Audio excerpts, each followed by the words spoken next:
ॐ अज्ञानतिमिरान्धस्य ज्ञानाञ्जनशलाकया चक्षुरुन्मीलितं येन तस्मै श्रीगुरवे नमः। श्रीचैतन्यमनोभीष्टं स्थापितं येन भूतले स्वयं रूपः कदा मह्यं ददाति स्वपदान्तिकम्। वन्देऽहं श्रीगुरुः श्रीयुतापदकमलं श्रीगुरून् वैष्णवांश्च श्रीरूपं साग्रजातं सहगणरघुनाथान्वितं तं सजीवं साद्वैतं सावधूतं परिजनसहितं कृष्णचैतन्यदेवं श्रीराधाकृष्णपादान् सहगणललिता श्रीविशाखान्वितांश्च नमो विष्णुपादाय कृष्णप्रेष्ठाय भूतले श्रीमते भक्तिवेदान्त स्वामी इति नामिने। नमस्ते सरस्वती देवे गौरवाणी प्रचारिणे निर्विशेष शून्यवादी पाश्चात्य देश तारिणे। हे कृष्ण करुणा सिंधु दीनबंधु जगतपते गोपेश गोपिका कांता राधा कांत नमोस्तुते। तप्त कांचन गौरांगी राधे वृंदावनेश्वरी वृषभानुसुते देवी प्रणमामि हरिप्रिये। वाञ्छाकल्पतरुभ्यश्च कृपासिन्धुभ्य एव च पतितानां पावनेभ्यो वैष्णवेभ्यो नमो नमः। जय श्री कृष्ण चैतन्य प्रभु नित्यानंद श्री अद्वैत गदाधर श्रीवासदि गौर भक्तवृंद। हरे कृष्णा कृष्णा कृष्णा हरे हरे हरे राम राम राम हरे हरे।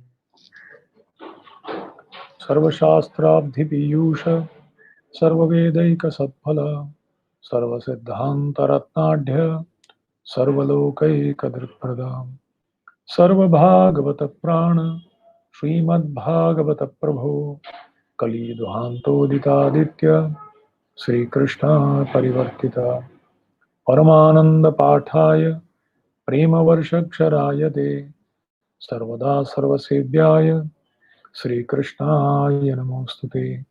मदेकबन्धो मत्संगी मद्गुरो मन्महाधन मन्यस्तारकमद्भाग्य मदानंद नमोस्तुते। असाधुः साधुता दायिन् अतिनीचोच्चताकर हानमुञ्च कदाचिन्मां प्रेम्णा हृत्कण्ठयोस्फुरा। ओम नमो भगवते वासुदेवाय। ओम नमो भगवते वासुदेवाय। ओम नमो भगवते वासुदेवाय। नारायणं नमस्कृत्य नरं चैव नरोत्तमं देवीं सरस्वतीं व्यासं ततो जयमुदीरये। हरे कृष्णा। तुम्हारे पुरुषोत्तम पादाश्रय के सारे श्रोताओं के चरणों में मेरा सादर प्रणाम। तो आज हम आगे बढ़ रहे हैं हमारे श्रीमद् भागवतम के अध्ययन के अलग अलग तरीकों से आपको हम अवगत करा रहे हैं। पिछले बार हमने देखा था जो 12 उद्देश्य है शास्त्रों के अध्ययन का, उस 12 को 3 भागों में बांटा जा सकता है, ज्ञान, कला और मूल्य और मनोभाव है। तो हमने पिछले बार ज्ञान के बारे में चर्चा किया और कला को भी हमने 3 भागों में जो बताया उसका भी हमने चर्चा किया और मूल्य और मनोभाव में हम प्रवेश किए थे। और उसमें से एक चीज हमने देखा था वो है श्रद्धा और दृढ़ विश्वास, उसके ऊपर हमने चर्चा किया था। तो आज हम आगे बढ़ रहे हैं, और उसमें से दूसरा भाग है मूल्य और मनोभाव में। दूसरा जो अ, लक्षण है वो है मूड एंड मिशन। मूड यानी हमारी एक भक्त का भाव क्या होना चाहिए, और मिशन यानी ध्येय या उद्देश्य, ये क्या होनी चाहिए। यानी एक अंदर की भावना क्या होना चाहिए, और हमारा ध्येय, एक भक्त का, एक वैष्णव का ध्येय क्या होना चाहिए। तो इसके द्वारा हम हमारे आचार्यों का और भगवान की जो भावना क्या है शास्त्र को देने में, और उनका उद्देश्य क्या है शास्त्र को देने में, हमारे आचार्यों का और साक्षात भगवान का भी ध्येय क्या है और भावना क्या है, इसके ऊपर हम थोड़ा चर्चा करेंगे। और न केवल उनकी मनोभाव और उनके ध्येय को समझना शास्त्र को देने में, बल्कि उसे समाज में हम किस तरह से प्रसारित कर सकते हैं, इसको भी समझना बड़ा महत्वपूर्ण है। How to spread this in society, spread the mood and mission, to understand the mood and mission, and to spread the same mood and mission in society। हाँ? समझना और दूसरों तक पहुंचाना। तो भगवान का उद्देश्य क्या है, इतने सारे जो शास्त्र भगवान ने दिया है और आचार्यों ने हम तक लाया है, इसका मुख्य उद्देश्य क्या है। अगर देखा जाए तो पूरी भौतिक सृष्टि का जो निर्माण किया है भगवान ने, उसका उद्देश्य एक ही है। क्या है? पूरी भौतिक सृष्टि का निर्माण करने का एकमात्र हेतु, एकमात्र उद्देश्य है कि जो भगवान से बहिर्मुख हुए ये बद्ध जीव इस संसार में आए हुए हैं, 84 लाख योनियों में भटक रहे हैं, और बड़े सौभाग्य रूप से उनको एक मनुष्य जन्म मिला है। इन बद्ध जीवों को भगवान की ओर उन्मुख करके, उनके हृदय में जो सुप्त भगवत प्रेम है उसे जागृत करके, उनकी जीवन की परिपूर्णता को प्राप्त करा के, मुख्य मनुष्य जीवन का उद्देश्य है वापस भगवत धाम, यद गत्वा न निवर्तन्ते तद्धाम परमम मम, उन्हें वापस ले आना। जैसे कहते हैं ये दुखालय शाश्वतम, एक जेल के समान है। जेल में सुधर कर जेल से बाहर निकलना एकमात्र उद्देश्य है सरकार का जेल का निर्माण करना, कि जो पथभ्रष्ट हो गए हैं, नियम के विरुद्ध कार्य कर रहे हैं, उनको सुधार कर वापस शहर में वापस ले आना। इसी तरह से और हम देखते हैं भगवान भी गीता में कहते हैं, यदा यदा ही धर्मस्य ग्लानिर्भवति भारत, इस धर्म की ग्लानि जब हो जाती है, अभ्युत्थानम अधर्मस्य, लोग इस संसार को ही सर्वस्व समझकर इसमें ही सुखालयम शाश्वतम बनाने का जब प्रयास करते हैं, तो तदात्मानम सृजाम्य, हम इसलिए मैं आता हूं, परित्राणाय साधूनाम विनाशाय च दुष्कृताम धर्म संस्थापनार्थाय संभवामि युगे युगे। अच्छा, ये धर्म का सर्वोच्च स्तर क्या है? सवै पुंसाम परो धर्मो यतो भक्ति ही अधोक्षजे अहेतुकी अप्रतिहता ययात्मा सुप्रसिद्ध। तो अंततः शुद्ध भक्ति प्रदान करके, हाँ, त्यक्त्वा देहम पुनर्जन्म नैति मामेति, उन्हें वापस भगवत धाम में लाना एकमात्र उद्देश्य है। और जो भगवान का उद्देश्य है सृष्टि के निर्माण करने में और शास्त्र को देने में आचार्यों का भी वही एकमात्र उद्देश्य है, इन शास्त्रों को बताने में। तो उसको समझना बड़ा महत्वपूर्ण है। अच्छा, तो ये भाव क्या है? What is the mood?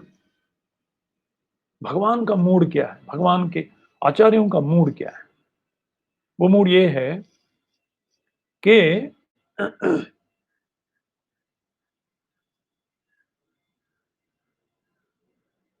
इस उद्देश्य को, यानी बद्ध जीव को वापस भगवत धाम में लाने के लिए, प्रेरित करने के लिए जो कुछ भी असुविधाएं हैं, उसे मैं बड़े प्रसन्नता के साथ झेलूंगा। एक नारकीय स्थिति में भी मैं जाने के लिए तैयार हूं अगर उसके द्वारा बद्ध जीव शास्त्रों को समझकर उसे अपने जीवन में उतार कर अपने अंतःकरण को शुद्ध करके वापस भगवत धाम जाने के लिए उत्सुक हो जाएं, तीव्रता बढ़ जाए। और उसके लिए मैं किसी परिस्थिति में जाने से तैयार हूं एक नारकीय परिस्थिति से गुजरने के लिए मैं तैयार हूं। यानी भगवान के सरदर्द को दूर करना। भगवान का सरदर्द है।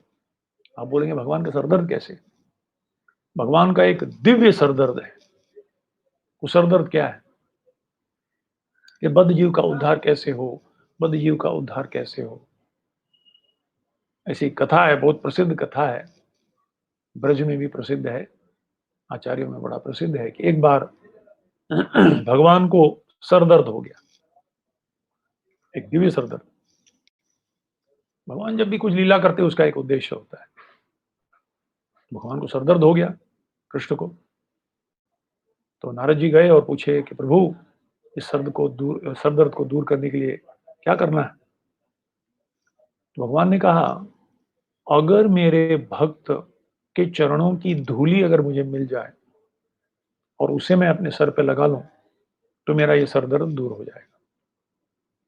तो नारद जी पूरे ब्रह्मांड में भ्रमण किए, जितने सारे भक्तों हैं उनसे मिले और भक्तों से कहने लगे कि भगवान को सर दर्द हो रहा है। क्या भगवान को सर दर्द हो रहा है? क्यों, क्या हो गया? बोले नहीं, कुछ सर दर्द है। बोले इसके दूर करने के लिए कुछ उपाय है? बोले हाँ, उपाय है। आप अगर अपने चरणों के धूल दे दोगे मुझे, और वो अगर भगवान अपने सर पर लेप लगा लेते, तो उनका सर दर्द दूर हो जाएगा। कोई भी भक्त अपने चरणों के धूल देने के लिए तैयार नहीं हो। अरे भाई, भगवान के चरणों के धूल अपने सर पर लेना है, अपने चरणों का धूल भगवान के सर पर? असंभव। नहीं नहीं नहीं, हम नहीं देंगे। तो फिर नारद जी वापस गए, भगवान को कहे।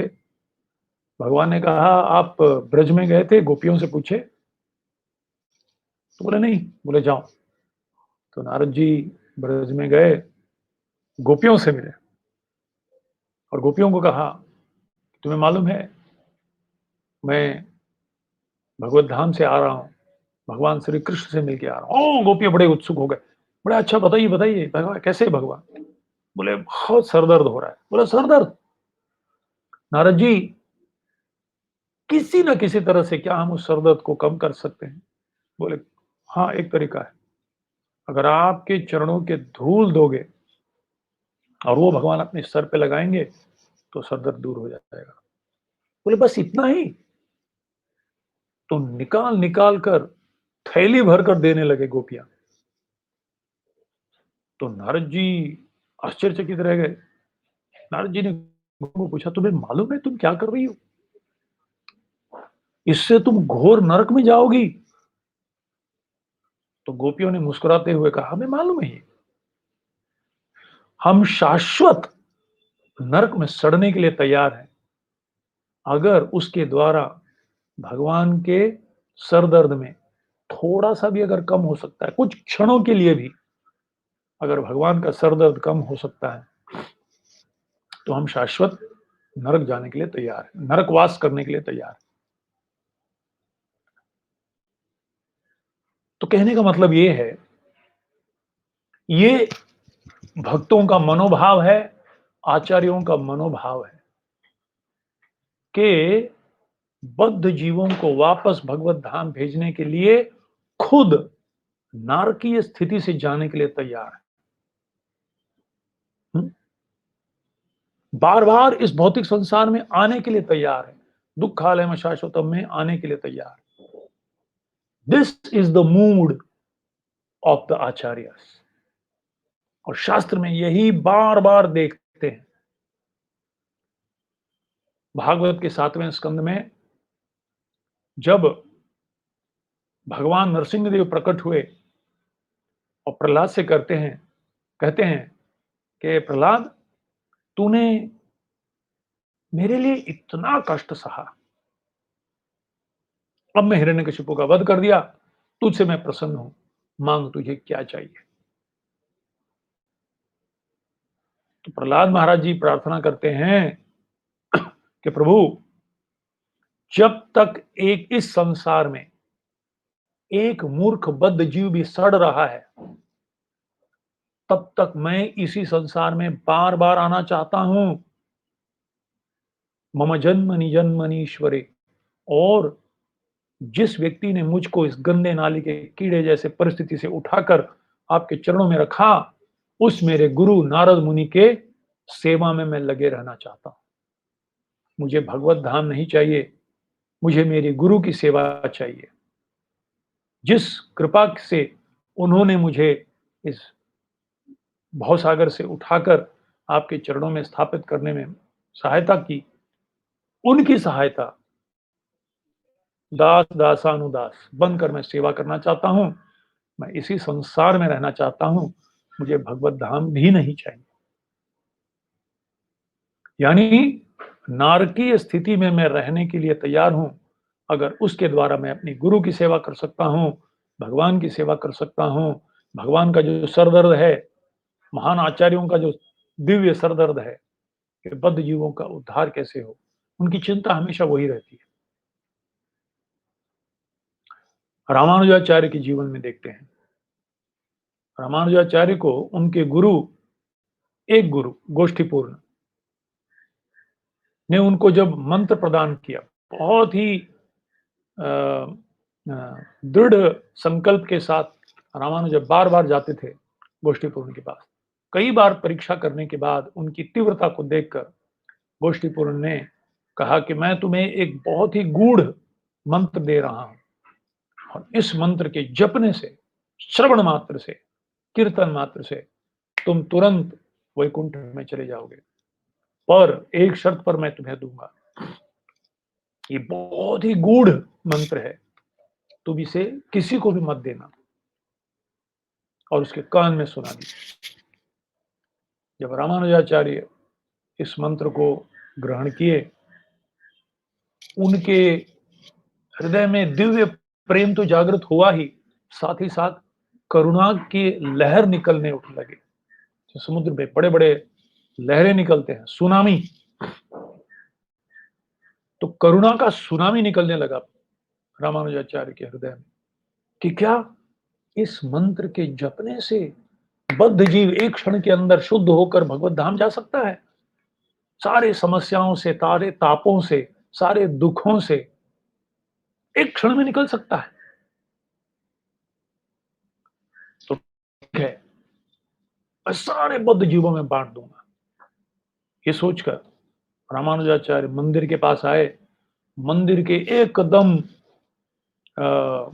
शिखर पर चढ़ गए और चढ़कर जोर जोर से पूरे शहर में आवाज देने लगे कि हे मेरे भाइयों बहनों, सब लोग आ जाओ, आज मैं तुम्हें एक बहुत ही अमूल्य उपहार देना चाहता हूं। तो हजारों की संख्या में लोग एकत्रित हो गए और रामानुजाचार्य मंदिर के शिखर के ऊपर खड़े होकर जोर जोर से कहने लगे, मेरे पीछे इस मंत्र का जप करो। आज मैं तुम्हें एक मंत्र देने वाला हूं, जिस मंत्र के श्रवण मात्र और कीर्तन मात्र से एक बार भी अगर स्मरण कर लिए, तो आप इस भवसागर से मुक्त होकर भगवत धाम आज ही वैकुंठ जा सकते हो। और ऐसे हजारों हजारों की संख्या में जब लोग एकत्रित हुए थे, उनको जोर जोर से कहने लगे उसी मंत्र को, ओम नमो नारायणाय, जो जो उनके गुरुजी ने अ, कान में गुह्य रूप से, रहस्यमय रूप से कहा था, उसे खुलेआम जैसे व्हाट्सएप के ऊपर डाल दिया सोशल मीडिया के ऊपर डाल दिया, बांट दो इसको, वायरल कर दो। तो जब उनके गुरु गोष्ठीपूर्ण को यह पता चला, तो इतने क्रोधित हुए, रामानुजाचार्य को कहने लगे कि तुम घोर नरक में जाओगे, तुमने एक गुरु का अपराध किया है, मैंने तुम्हें कहा था कि इसे किसी को मत देना, ये बहुत ही गूढ़ मंत्र है। तो रामानुजाचार्य की आंखों से अश्रुओं की धारा बहने लगी और वो कहने लगे, गुरुजी मुझे पूरा मालूम है कि मैंने जो अपराध किया है इसके लिए मैं हमेशा के लिए नरक में जाऊंगा, पर अगर मेरे एक व्यक्ति के नरक में जाने से असंख्य बद्ध जीवों का उद्धार हो सकता है, तो मैं नरक में जाने के लिए तैयार हूं, सारी असुविधाओं को भोगने के लिए मैं तैयार हूं गुरुदेव, जिससे अनंत कोटि जीव वापस भगवत धाम जा सके। जब गोष्ठीपूर्ण ने इस मनोभाव, श्रीपाद रामानुजाचार्य के हृदय की जो मनोभाव को समझा, जाना, तो कहे कि तुम मेरे गुरु हो, मैं तुम्हारा शिष्य हूं, आज तुमने मुझे एक सिखाया कि एक महान आचार्य, एक महान वैष्णव का मूड, एक मनोभाव क्या होता है, जो भगवान का भी मूड है, उनका भी मनोभाव वही है कि उनके आंखों से भी अश्रुओं की धार, कब ये बद्ध जीव, कब मेरा बेटा जो घर से मूर्खतावश भाग गया है, कब वो वापस मेरे घर को आएगा। हाँ, जैसे एक पिता हमेशा बच्चों के बारे में, माता पिता भक्तों के बारे में, बच्चों के बारे में सोचते हैं, इसी तरह भगवान बद्ध जीवों के बारे में सोचते हैं। तो हम चर्चा कर रहे थे कि किस तरह से आचार्यों का भावना कैसे होता है। एक बहुत ही सुंदर उदाहरण है कि एक बार एक व्यक्ति ने देखा कि नदी में एक बिच्छू डूब रहा है, तो नदी पे तट पर खड़ा हुआ उसने उस बिच्छू को उठा लिया और बिच्छू ने डंक मार दिया उसके हाथ पे। तो इतना दर्दनाक था कि उसके हाथ से फिसल कर फिर से वो बिच्छू नदी पे गिर गया, फिर डूबने लगा। तो फिर उस व्यक्ति ने उसे उठाया, फिर उसने डंक मारा, फिर गिर गया। जब ये तीसरा बार हुआ, तो पीछे खड़े हुए व्यक्ति ने कहा पहले व्यक्ति से, क्या तुम पागल हो? भाई तुम्हारी जान चली जाएगी, फिर भी क्यों उसे तुम उस बिच्छू को बचा रहे हो? तो उस व्यक्ति ने कहा कि मैंने इस बिच्छू से एक बहुत ही महत्वपूर्ण सीख सीखा है। देखो ये बिच्छू डूब कर मर रहा है और अपना स्वभाव नहीं छोड़ा। बिच्छू का स्वभाव क्या है? जो भी मिले पहले डंक मारना, बाद में देखना किसके ऊपर मारा। इसी तरह से आज मैंने इस बिच्छू से सीखा कि बिना भेदभाव किए अपने प्राण को भी समस्या में डालकर अपना स्वभाव को नहीं छोड़ना।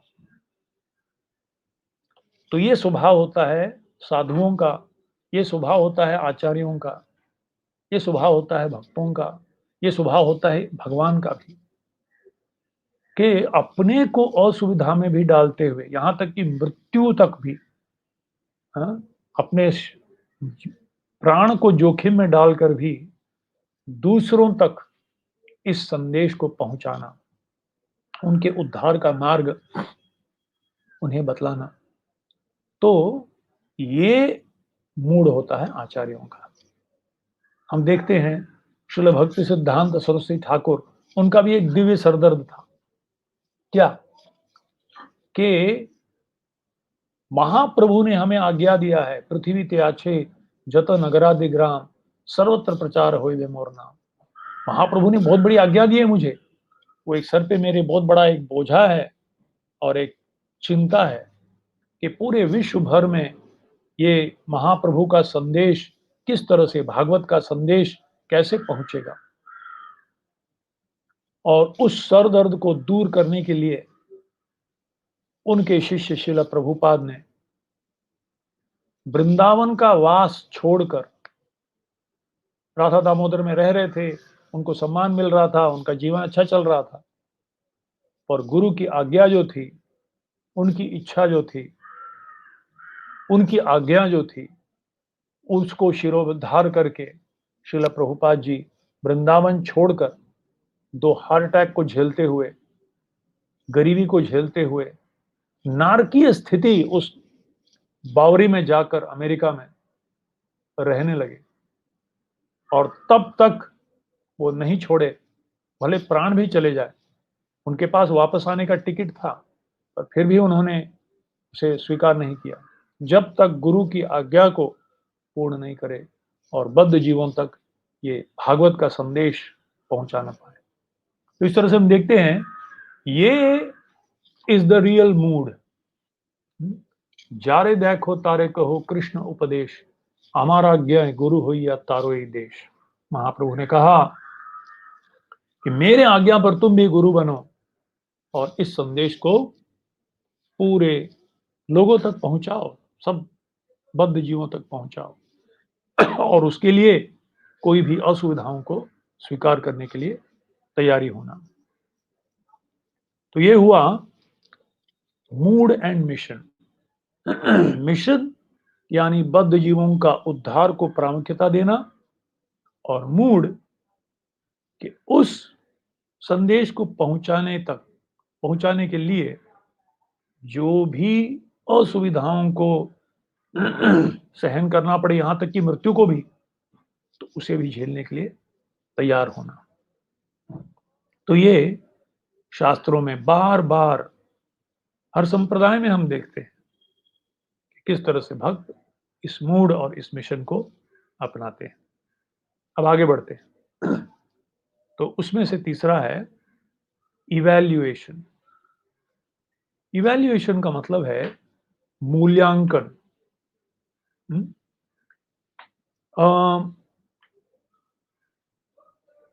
इस जीवन में, हर एक के जीवन में, हर क्षण, हर घंटा, हर दिवस निर्णय लेना पड़ता है, करे कि नहीं करे, बोले कि नहीं बोले, करो तो तकलीफ, नहीं करो तो तकलीफ, बोलो तो तकलीफ, नहीं बोलो तो तकलीफ, निर्णय मत लो तो तकलीफ, निर्णय लिया तो तकलीफ। तो इस संसार ऐसा है, हमेशा हमें द्वंद्व में डालता है, हमेशा हमें धर्म संकट में डाल दे, दुविधा में डाल देता है, ये करूं कि वो करूं। तो ये निश्चय है, हर एक के जीवन में ऐसे एक निर्णय लेने ही पड़ेंगे।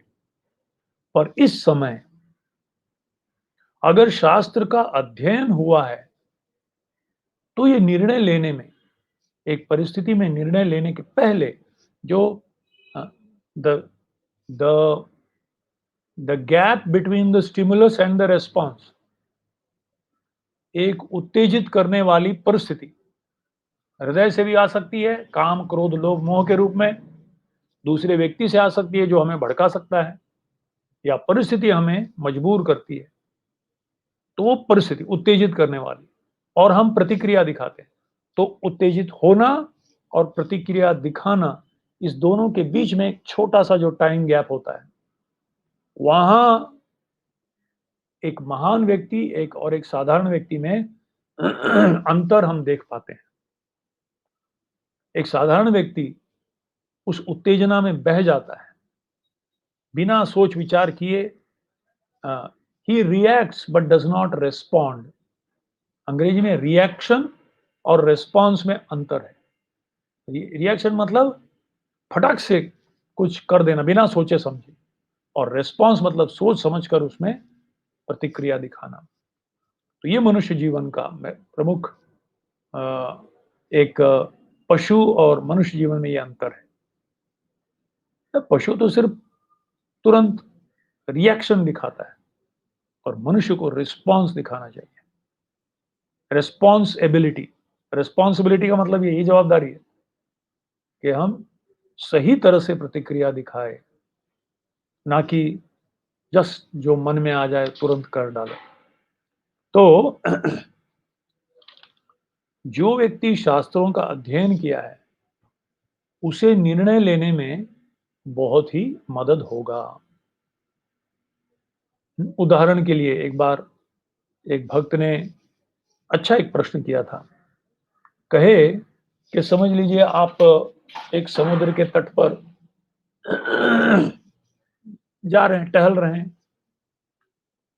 और आपने देखा कि समुद्र में कोई एक व्यक्ति डूब रहा है और अगर आप समय पे नहीं पहुंचे तो निश्चित रूप से वो डूब मरेगा। और आपको तैरना आता है, थोड़ा बहुत तैर लेते हो, पर किसी को बचाया नहीं आज तक आपने, क्योंकि डूबता व्यक्ति इतने जोर से पकड़ता है, उसका पकड़ इतना जबरदस्त होता है कि शायद आपको भी वो नीचे ले जाए। और आप देख रहे हो, आपको तैरना आता है और आप ऐसा अद्भुत तैराक तो नहीं हो, और अगर आप छलांग मारोगे तो 50% संभावना है कि आप उसको बचा पाओगे और 50% संभावना है कि आप भी शायद डूब मरोगे। तो अब आप क्या करोगे? प्रश्न सारे भक्तों से उन्होंने पूछा। आपको मालूम है, चलो 60% आप शायद उसको बचा पाओगे और 40% ये हो सकता है कि आप भी डूब डूब जाओगे। आप क्या करोगे? उस व्यक्ति को बचाओगे कि नहीं बचाओगे?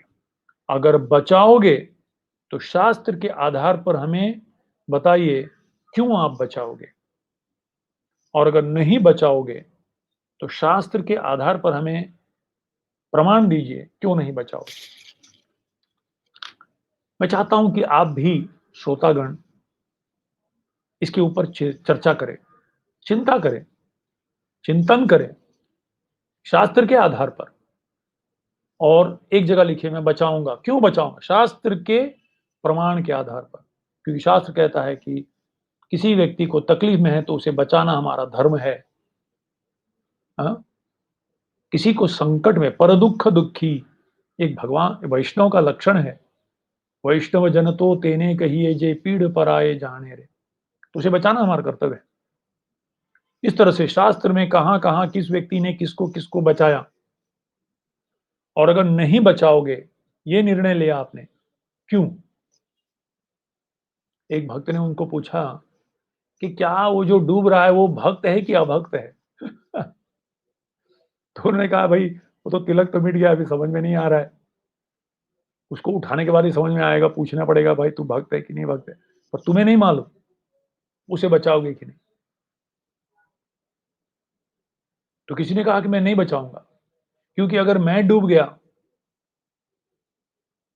तो प्राण को बचाना चाहिए। जिजी विशेष हतम समाह, ईशो परिषद कहता है कि अपने प्राण को, हमारा प्राण का मुख्य उद्देश्य है भगवत शुद्ध करना, अपने अंतःकरण को शुद्ध करना। तो अवांछित चीजों में रिस्क नहीं लेना चाहिए। पता नहीं कोई डूब रहा होगा, कोई गुंडा होगा, हो कोई डाकू होगा, कोई चोर होगा, अपने कर्मों के अनुसार वो डूब रहा है। हम उसे बचाने जाए, हम भी डूब जाएं। अगर मैं जिंदा रहूंगा तो मैं हजारों लोगों को भव सागर में डूबने से बचा सकता हूं, प्रचार करके गीता का, भागवत का प्रचार करूंगा मैं। अगर मैं एक व्यक्ति को डूबने से बचाने के लिए अगर मैं छलांग मार दिया, मैं डूब गया, तो मेरी पत्नी, मेरे बच्चे, इसकी भी तो मेरी जवाबदारी है। तो इस तरह से एक क्षण के अंदर आपको इतना समय भी नहीं मिलेगा डिस्कशन करने के लिए, चर्चा करने के लिए, मंथन करने के लिए, चिंतन करने के लिए। एक क्षण के अंदर आपको निर्णय लेना है। ऐसी परिस्थिति हर क्षण हमारे जीवन में आती है, हर क्षण। अभी मेरा द्वंद्व है, हाँ, ये खत्म ही नहीं हो रहा है, 12 तो चलते जा रहा है, चलते जा रहा है। आज खत्म करूं कि नहीं करूं? हर एक चीज को अच्छी तरह से समझाऊं आपको, या फिर पोर्शन खत्म करूं कि भाई मैंने टिक मार्क कर दिया बस?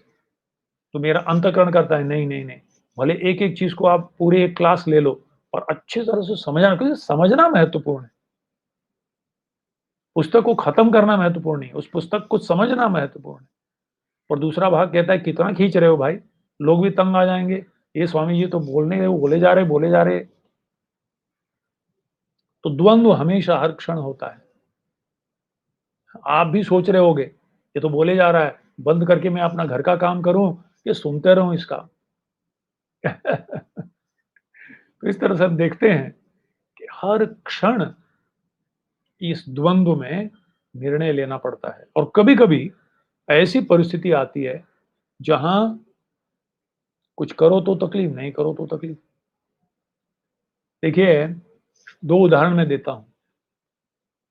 जब अश्वत्थामा ने कुरुक्षेत्र के अंतिम दिन, रणभूमि के अंतिम दिन में जीतने के बाद पांडव के पुत्र 5 पुत्र, द्रौपदी के 5 पुत्र जब वो छावनी में लेटे हुए थे, तो अश्वत्थामा रातों-रात जाकर उन पाँचों को मार डाला। 5 पुत्र द्रौपदी के और लेटे हुए व्यक्ति, लड़ाई में नहीं, और भागने लगा कायर के जैसे। तो अर्जुन ने प्रण लिया कि मैं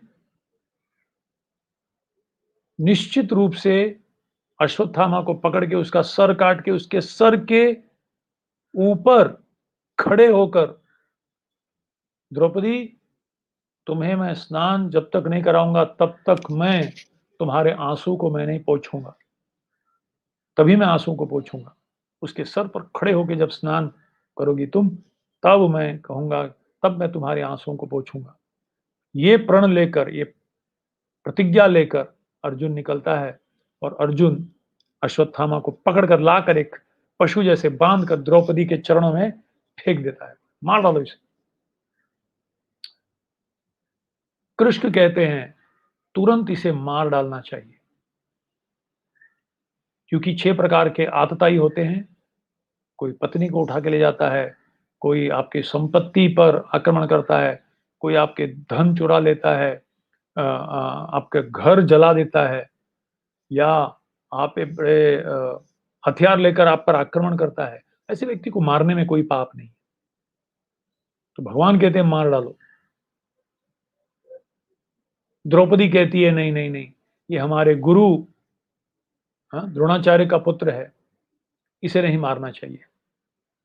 हाँ, क्योंकि इसकी माँ, मैं जैसे दुखी हूँ वो भी बेचारी दुखी हो जाएगी, इसे मत मारो। द्रौपदी कह रही है। युधिष्ठिर महाराज कहते हैं इसे मत मारो। नकुल सहदेव कहते हैं इसे मत मारो। भीम कहता है तुम्हें कुछ तुम मुझको कुछ, आप लोग कुछ मत कीजिए, मुझे सिर्फ एक अनुमति दीजिए, मैं इसको संभाल लूंगा, दूसरा कीचक बना दूंगा, इसे इसे एक मांस का गोला बना के रख दूंगा मैं। तो कृष्ण कह रहे हैं मार डालो, भीम कह रहा है मैं मार डालूंगा, ये लोग कह रहे हैं, आधे लोग कह रहे हैं मत मारो। धर्म संकट में पड़ गया अर्जुन, अर्जुन ने प्रण लिया है। तो भगवान अर्जुन को कहते हैं अर्जुन, इसे मारो भी और मत भी मारो, दोनों को प्रसन्न करो। तब अर्जुन अश्वत्थामा को मारता भी है और नहीं भी मारता है, बुद्धिमता के साथ काम लेता है, क्योंकि शास्त्र को जानता है अर्जुन। शास्त्र में भगवान भी गीता में कहते हैं अकीर्तिम चापि भूतानि कथयिष्यन्ति ते व्यवा संभावितस्य चा कीर्तिम मननाद अतिरिच्यते। जिसको सम्मान दिया गया है उस व्यक्ति का अपमान करना मृत्यु से भी ज्यादा दर्दनाक और भयानक है। तो इसका बाल काट डालो, इसकी जो मणि है, जिसका उसको इतना अ, अ, घमंड है, उस मणि को निकाल डालो। और इस तरह से अश्वत्थामा को मारा भी जाता है, जिससे अ, भीम और कृष्ण प्रसन्न होते हैं। अपमान करना तो मार मृत्यु से भी ज्यादा दर्दनाक है। और द्रौपदी भी प्रसन्न होती है, भले काट लो मणि निकालो, पर जिंदा तो है, माँ तो खुश होगी, बेटा है सर सलामत तो पकड़ी जा। तो इस तरह से हम देखते हैं कि ऐसी परिस्थिति में किस तरह से शास्त्र के ज्ञाता जो है उसको इस तरह से समन्वय करते हैं, एक ऐसा कुछ राह निकालते हैं, सुझाव निकालते हैं जो दोनों परिस्थितियों को ठीक हो पाए या फिर जो भी निर्णय ले वो पछताए नहीं बाद में जाके। जैसे बलि महाराज को ये प्रसंग आ गया। बलि महाराज को जब बोला गया, उनके गुरुजी ने कहा, शुक्राचार्य ने, कि ये जो अ, भिक्षा मांगने के लिए जो ब्राह्मण आया है, ये तो साक्षात विष्णु है, इसे मत देना। धर्म संकट में पड़ गए बलि महाराज। इनको दो तो तकलीफ, नहीं दो तो तकलीफ। और उस समय में, उस प्रसंग में हम देखते हैं कि उन्होंने निर्णय लिया कि नहीं, एक झूठा व्यक्ति का बोझा पृथ्वी माता नहीं सह सकती। मैंने वचन दिया है, कुछ भी हो जाए मैं सब कुछ खो बैठूंगा और निश्चित रूप से मैं वचन को पूर्ण करूंगा। तो इस तरह से हम देखते हैं कि शास्त्र में भी हर क्षण मनुष्य जीवन में हमें एक ऐसा प्रसंग आता है जहां हमें एक निर्णय लेना पड़ता है।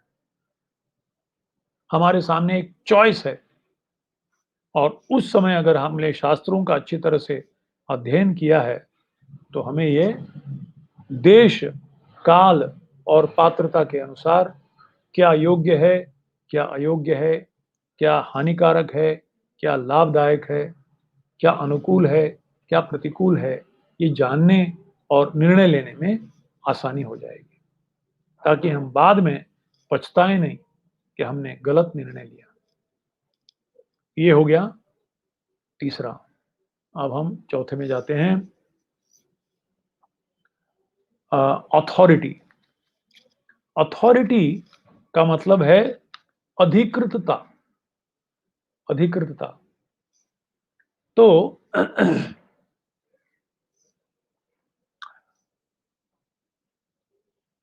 शास्त्र में कुछ वाक्य लिखे हुए हैं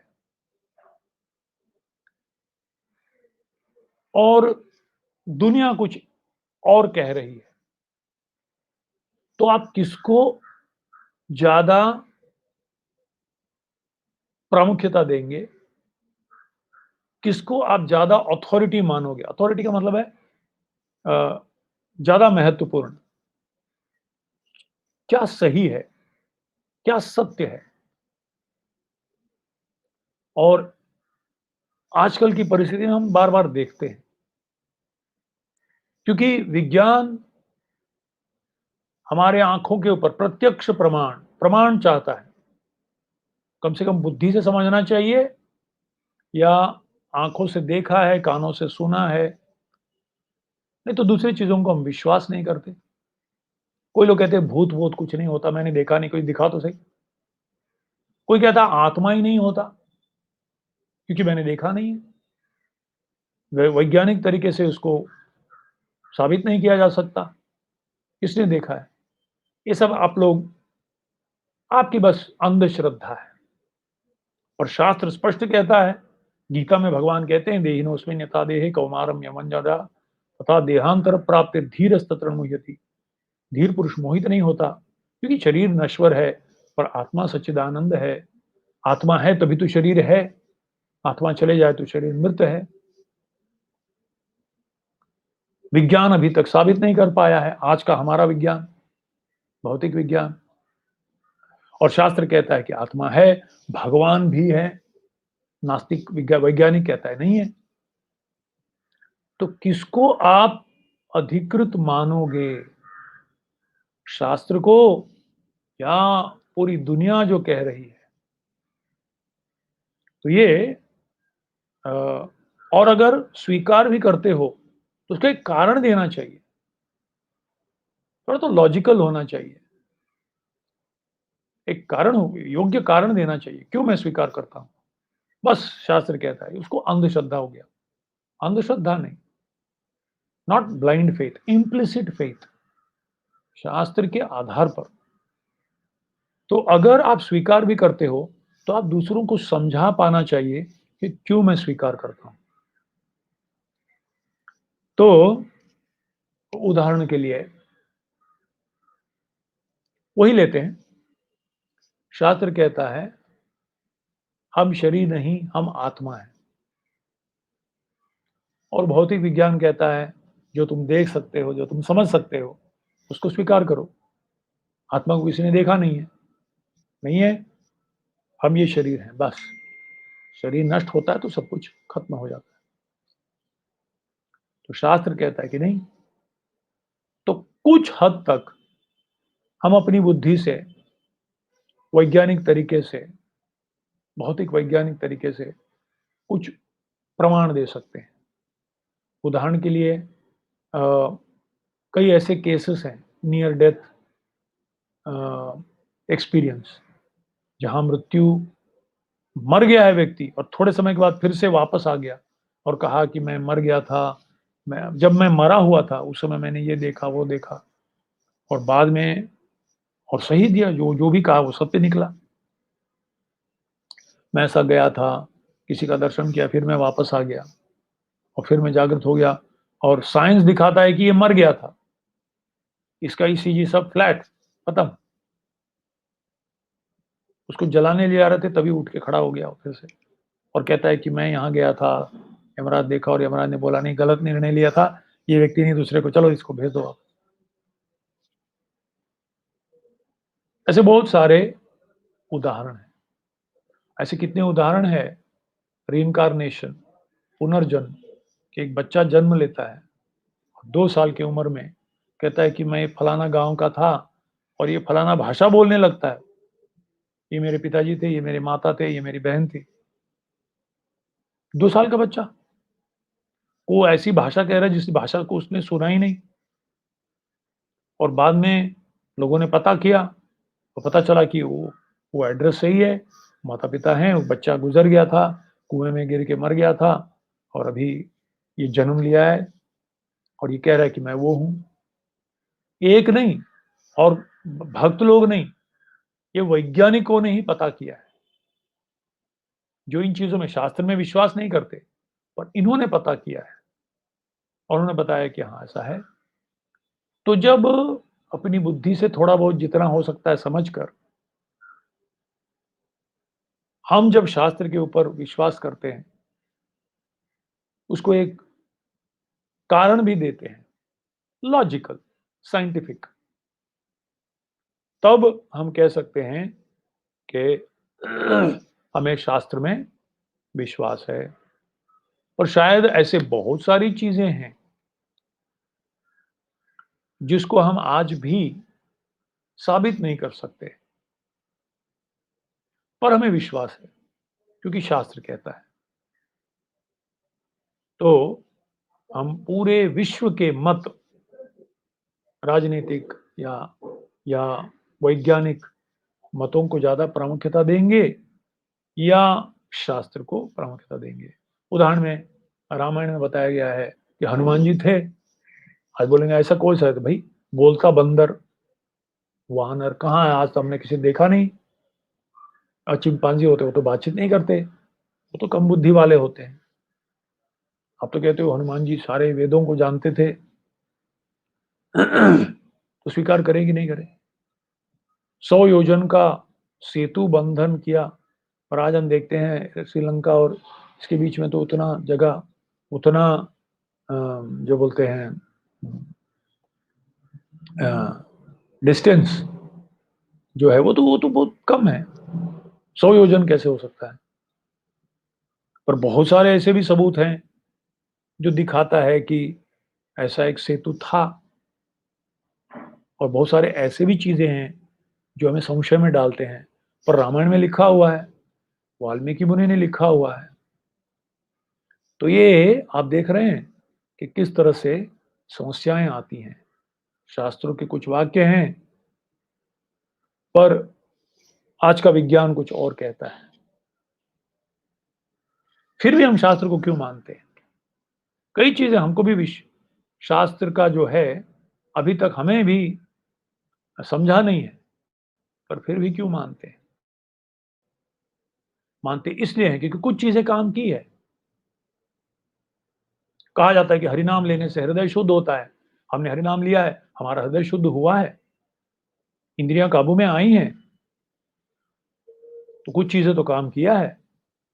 तो हमें विश्वास है, जैसे जैसे हम प्रगति करते जाएंगे, साक्षात्कार होते जाएगा।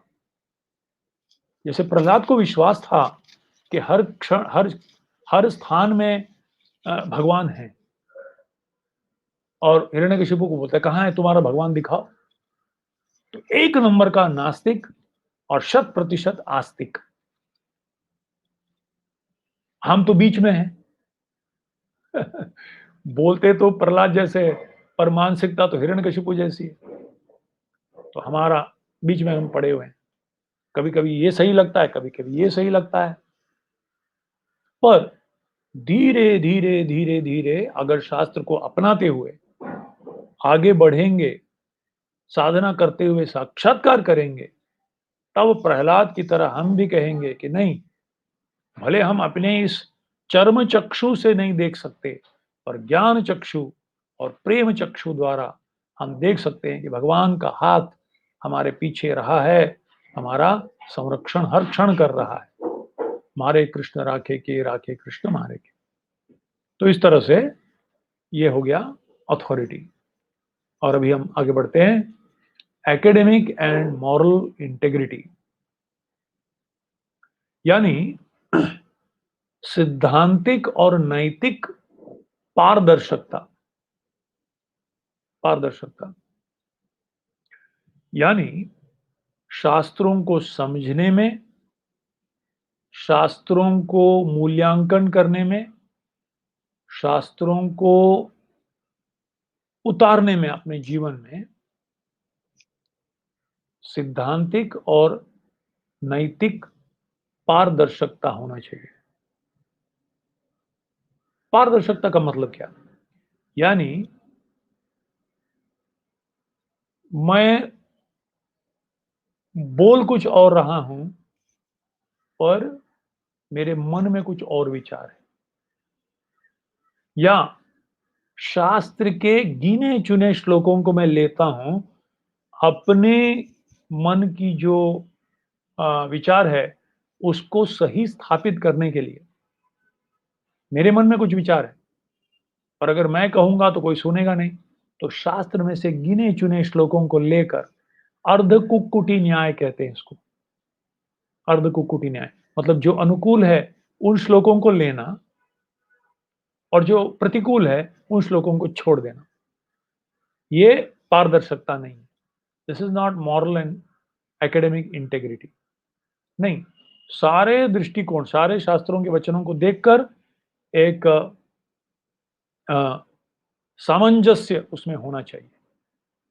वो बहुत महत्वपूर्ण है। एक सुसंगत,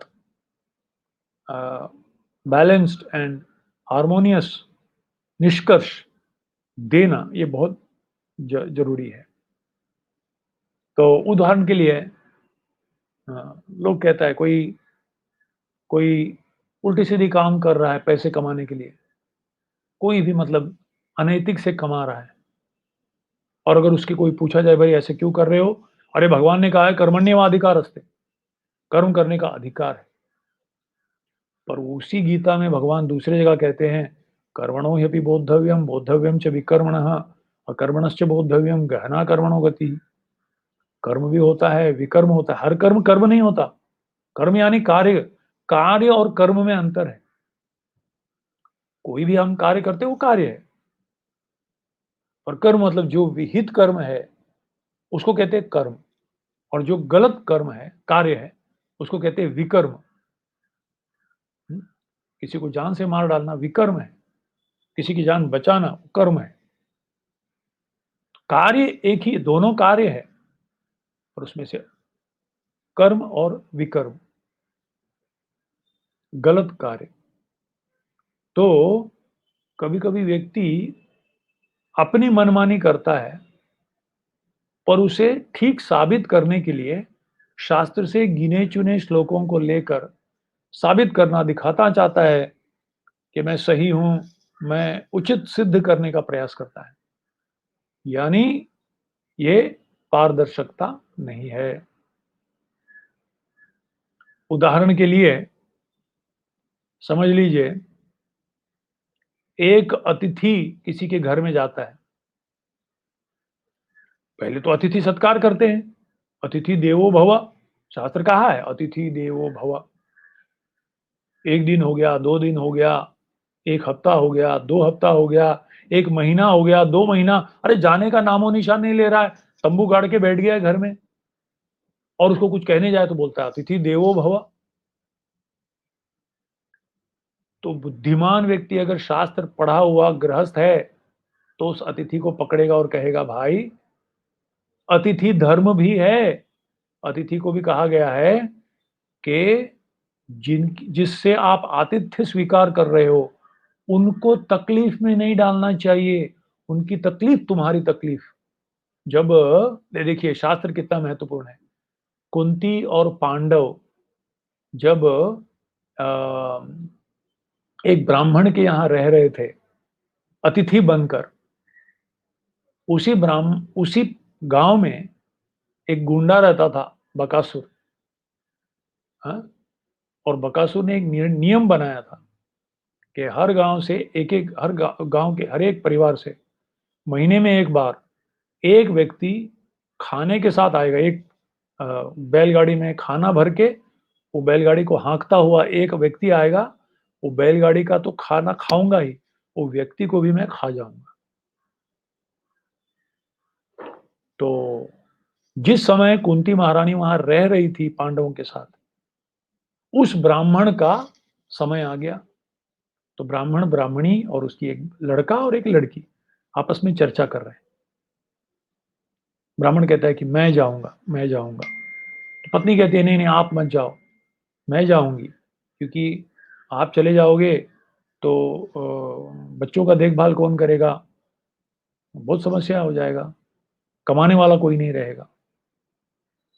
तो बच्चे कहते हैं कि माँ तू मत जा, मैं जाऊँगा। लड़का वो कहता है मैं जाऊँगा, क्योंकि आप दोनों रहोगे तो बच्ची का विवाह कराना है, इसको बड़ा करने का जवाबदारी।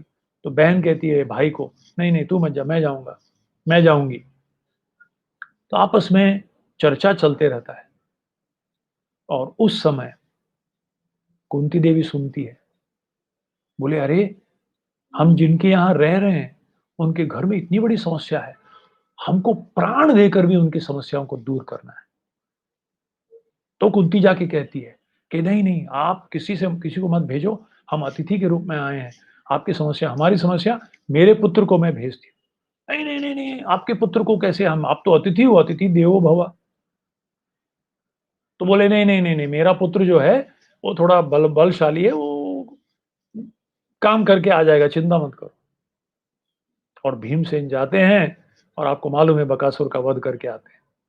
यानी अतिथि को इतना संवेदनशील होना चाहिए कि मैं जिनके यहाँ आतिथ्य स्वीकार कर रहा हूँ, उनको तकलीफ में डालना नहीं चाहिए मुझे।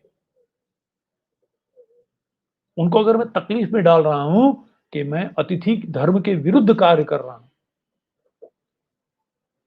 तो अगर अतिथि शास्त्रों का गैर फायदा उठाकर अपना स्वार्थ करना चाहता है, तो सिर्फ शास्त्र से एक निचोड़ ले लेगा, एक श्लोक ले लेगा, अतिथि देवो भव, अतिथि, और अगर जिनके यहाँ रह रहा है, उनको सुनाते रहे, अतिथि देवो भव, अतिथि देवो भव। अरे तू देव नहीं तो दानव हो गया, क्योंकि शास्त्र के विरुद्ध कार्य कर रहा है। तो आप समझ रहे हैं मैं क्या बोल रहा हूँ? कि शास्त्र में दोनों पहलू होते हैं। शास्त्र कहते हैं ब्राह्मणों को दान दो, ब्राह्मणों को दान दो। ब्राह्मणों को दान नहीं दोगे तो आप नरक में जाओगे।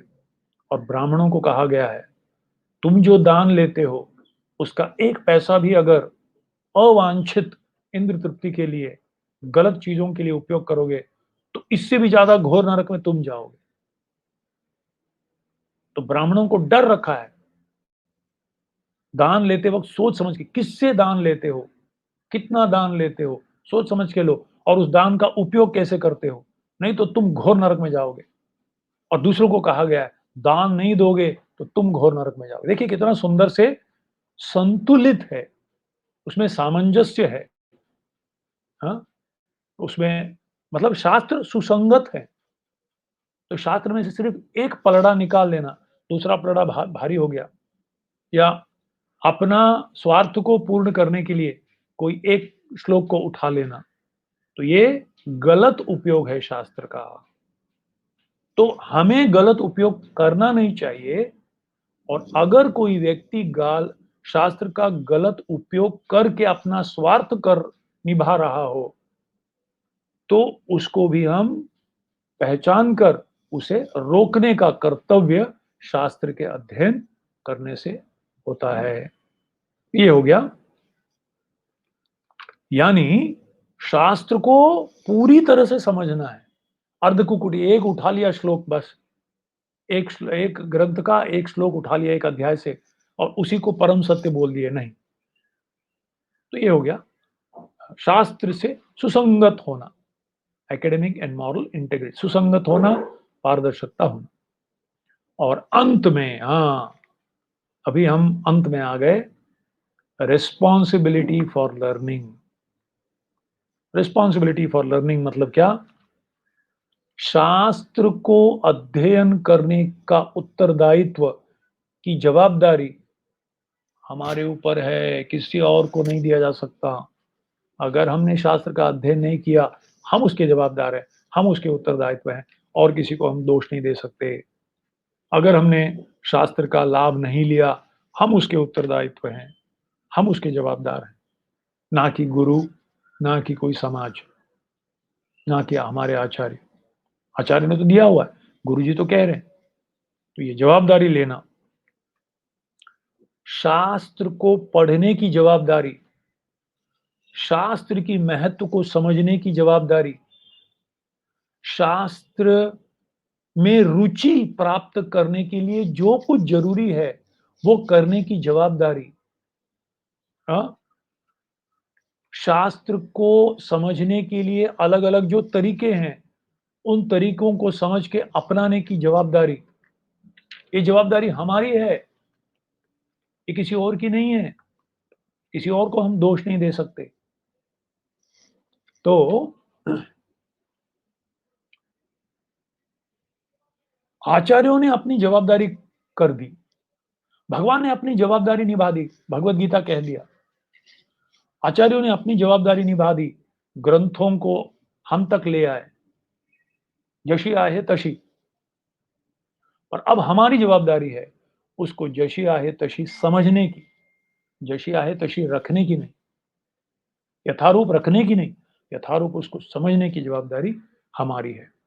यानी शास्त्र के एक एक श्लोक को ध्यान से पढ़ने की, एक एक ग्रंथों को पढ़ने की, एक एक प्रसंग को अलग अलग दृष्टिकोण से समझने की जो जवाबदारी है, इसका उत्तरदायित्व हमारे ऊपर है। हुँ? किस तरह से हमारे जीवन में उसको लागू करना है, उसकी जवाबदारी हमारी है। और ये जवाबदारी जब करने लगेंगे तो हमारे हृदय में कृतज्ञता आनी चाहिए, भगवान के प्रति, आचार्यों के प्रति, श्रील प्रभुपाद के प्रति, इस्कॉन संस्था के प्रति, जिन्होंने प्रयत्नशील रहकर इसको हमारे तक लाने का प्रयास किया है, हमको समझाने का प्रयास किया है, हमको सिखाने का प्रयास किया है, हमारे जीवन में उतारने का प्रयास कर रहे, प्रेरित कर रहे, प्रोत्साहित कर रहे हैं। हमें कितना कृतज्ञ होना चाहिए इसके प्रति, हाँ?